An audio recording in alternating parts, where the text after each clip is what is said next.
What are we going to cover in this video? The first part I will show you the actual punch. Then after that I will break it down and I will show you how to practice it and learn it.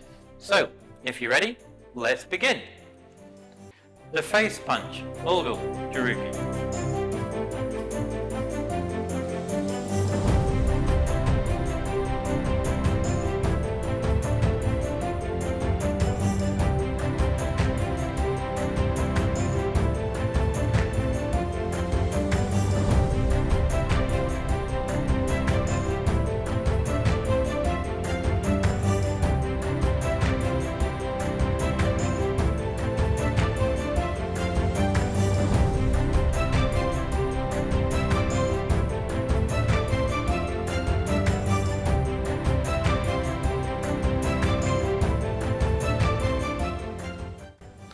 How to learn and practice the high punch.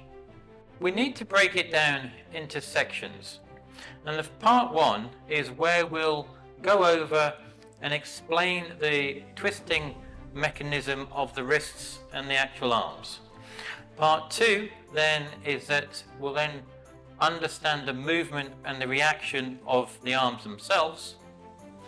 Part three is where we then explain when the move is finished, where everything should be positioned at the end of the move. At the same time with that, we'll go over the tension at the end of the actual move and the Ki Hap as well. And then part four, we'll put it all together. So, if you're ready, let's begin.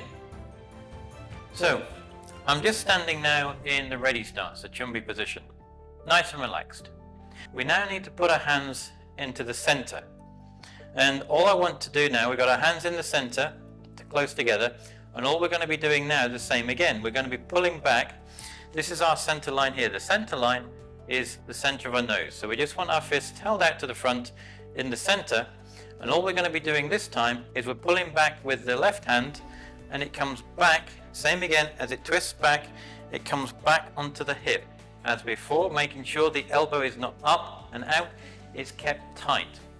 And we're coming up straight. When we come back through, we're coming straight.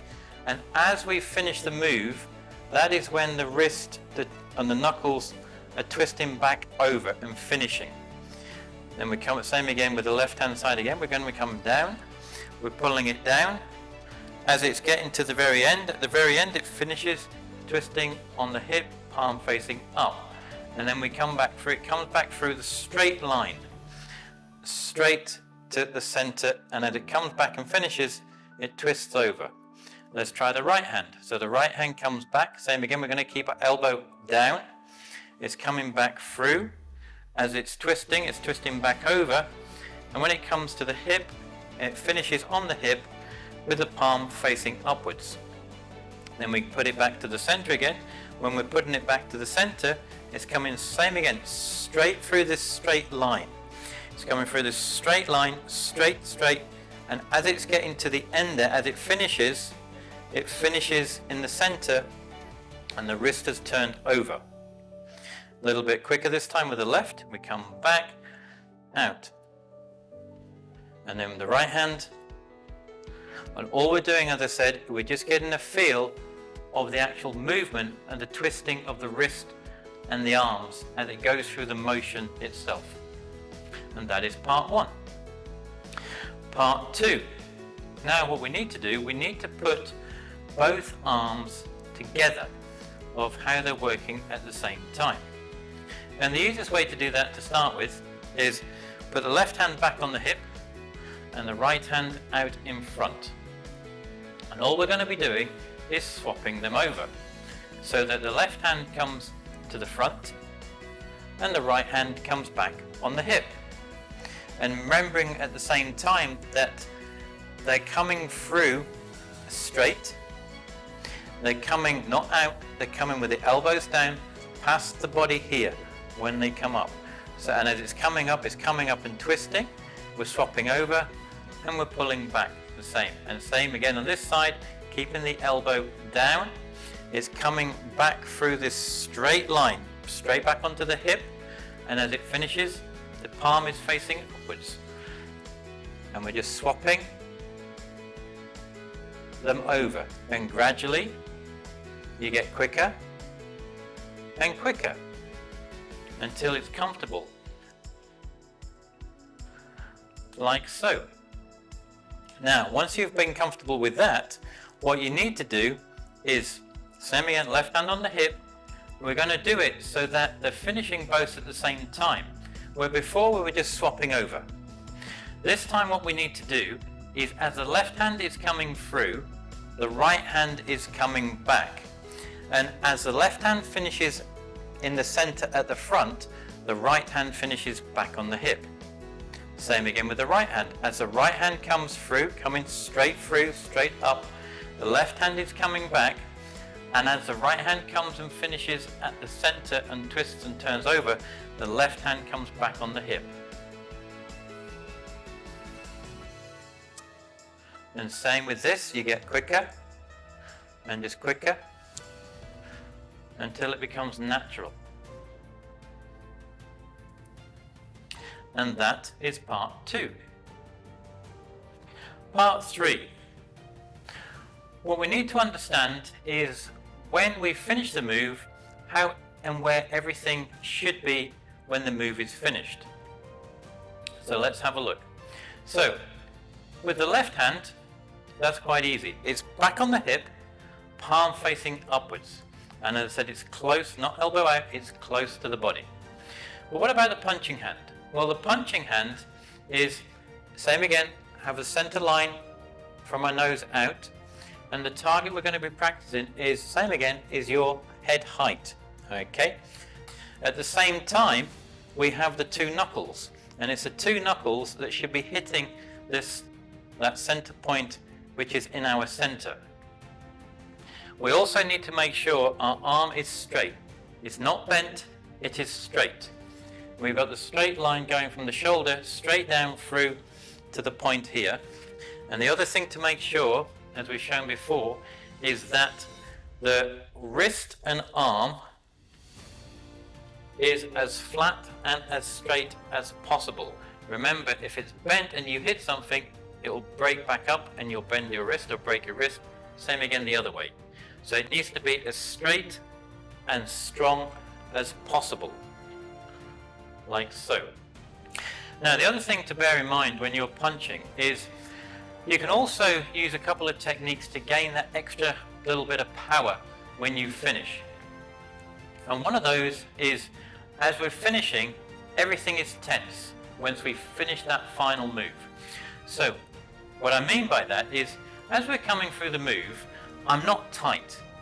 I'm not tight and strong like this. I'm relaxed. I'm not tensing my wrists, I'm not tensing my fist, I'm nice and relaxed. My arms are like floppy and relaxed. So as I'm coming through, I'm relaxed, relaxed, relaxed, relaxed, relaxed. And at that last split second, everything tenses. At that last split second on impact, everything's tense and strong. So relax, relax, relax, relax, relax, relax. Just as it's hitting here, everything turns and tenses. Right at that last split second. Now that's one way to do it. The other way at the same time, as we've spoken about before, and there's links to videos of how you Ki Hap, you can Ki Hap. And this is where you're bringing all that energy, all your chi, from just below the abdomen here, it comes up and out. At the same time you're tensing, finishing that move, you Ki Hap. And that will also give you that extra little bit of power to finish that destructive front punch. So let me show you. So we're coming up and so as you see at the end of the move, everything is tense, strong, and that Ki Hap comes from in here in the sternum. I'm not shouting, I'm coming up, the chi's coming out, and that finishes nice and strong. So that's the other thing you can utilize and use and practice when you're finishing the actual front punch, so that it's strong and has a destructive force.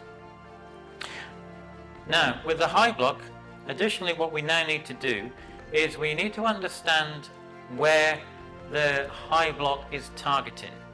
So we've learned the move, we've got the twisting of the wrists, we understand where the hands go, where they finish, where we have to tense at the end, where we Ki Hap at the end. Now what we need to do, we need to understand that the area that we're targeting is from the shoulder up to the top of the head. It's this area here where we're going to be targeting.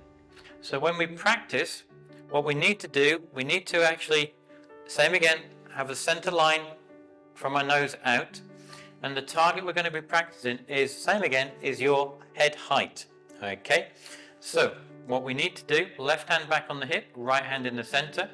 Now I'm going to take my left hand and it's going to go to the center point and to the level with my head, and the back right hand is back on the hip. Then we swap over,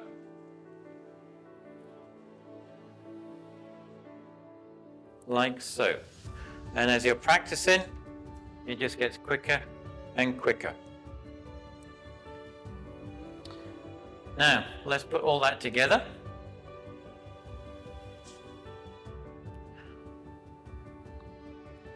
Left hand on the hip, right hand in the center.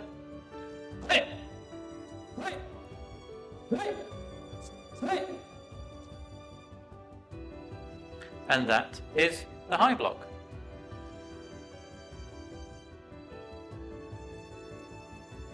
This is just a little tip for you.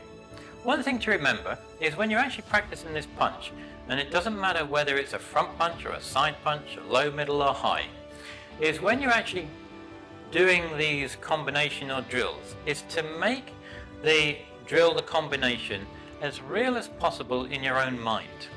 For example, if you're doing a punching drill, and try to imagine that opponent coming towards you. So when you are punching, you're punching with all that force and effort to actually stop that person coming towards you. Because if you did that, if unfortunately you find yourself in a situation where you actually had to use it because you've been practicing that way, then you've got a much better chance of stopping that attack coming towards you. So this is just a little thing to remember, is when you are practicing, try to make it as real as possible in your own mind. Now you have an idea of the Taekwondo punch. All you need to do now is go and practice it so you can build your own strong foundation. Below is a link in the bottom left hand corner here, somewhere around here, and that's for the next Taekwondo videos on punching. So you can go and learn and practice the actual punches themselves. As always, until the next time, Gamsa Henida.